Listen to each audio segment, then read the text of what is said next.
แต่ย่อยินแต่เสียงเนาะไม่ค่ากล้วยแม่นบ่ครับนี่แมนยูค่ะ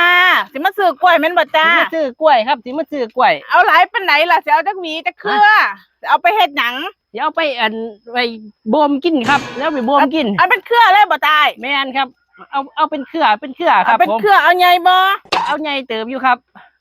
โอ้ขนาดเอาเครือพุ่นพอดีใหญ่เติบข่อยสิขายให้เจ้าเห็นว่าเจ้าตาบอดข่อยสิขายให้เจ้า50 บาทได้50 บาทเนาะจ้าแม่นเอานี่เงินแบ่งกันกินเงินครับแน่เงินตกโอ้ย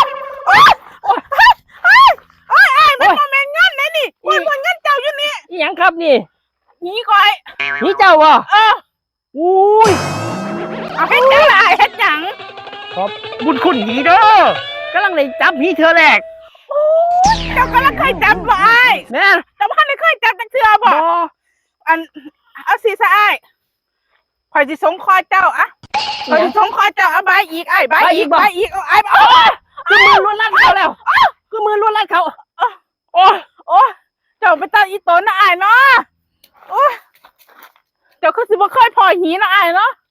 อันนี้อ้ายกระเป๋าเงินเจ้าอันกล้วยข่อยก็บ่เอาเงินดอกแม่ข่อยไปให้เจ้าเชื่อไปกินก็เชื่อข่อยอีโตนเจ้าอ้ายให้คอยซื้อบ่โอ้ยขอบคุณหลายๆเด้อขอบคุณหลายๆขอบคุณหลายๆขอบคุณหลายๆไปเดี๋ยวข่อยสิตัดไปชงข่อยสิตัดไปชงเด้อไปโอ้ยทางนี้ไอ้ทางนี้